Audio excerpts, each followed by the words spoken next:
ഈ പുഴയും കടന്നിലണമെങ്കിൽ യമുനയെ കണ്ടെത്താനായിട്ട് നിവിൻ കാവേരിയെയും ഗംഗയെയും വിനീതിനെയും സഹായിക്കുന്ന ഒരു കാഴ്ച കാണാം. വീടായ വീടുകളെല്ലാം കണ്ടെത്തി കയറി യമുന എവിടെയാണ് എന്നൊക്കെ ചോദിക്കുന്നുണ്ട്. ഇതേസമയം അവർക്ക് ഒരു ഉത്തരവും കിട്ടുന്നില്ല.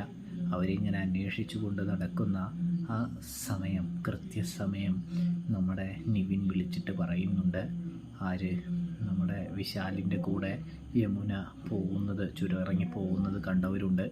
അവൻ മിക്കവാറും ആ വീട്ടിൽ കാണും എന്ന് പറയുന്നത് കാണാൻ സാധിക്കും. അതുകൊണ്ട് തന്നെ അവനെ പൂട്ടണമെങ്കിൽ നിങ്ങൾ എൻ്റെ കൂടെ വരണം എന്ന് പറയുന്നു. അങ്ങനെ അവരെല്ലാവരും കൂടി യമുനയെ തേടി പോകുന്നൊരു കാഴ്ച കാണാനായിട്ട് കഴിയും, കാണാനായിട്ട് സാധിക്കും. ഒടുവിൽ അവനെ പിടികൂടുകയും എങ്ങനെയാ ചടങ്ങ് നമുക്ക് തുടങ്ങിയാലോ എന്ന് ചോദിച്ചുകൊണ്ട് വിനീതാണെങ്കിൽ നമ്മുടെ വിശാലിൻ്റെ കരണത്തടിക്കുകയും ചെയ്യുമ്പോൾ ഇതിനിടയിൽ നമ്മുടെ വിശാൽ യമുനയോട് പറയുന്നുണ്ട്, ഞാൻ നിൻ്റെ മേത്തൊന്നും തൊടില്ല, കാരണം നീ എൻ്റെ പെണ്ണ, നിന്നെ ഉപദ്രവിക്കാനൊന്നും എനിക്ക് മനസ്സ് വരില്ല എന്ന് പറയുന്നത് കാണാനായിട്ട് കഴിയും, കാണാനായിട്ട് സാധിക്കും.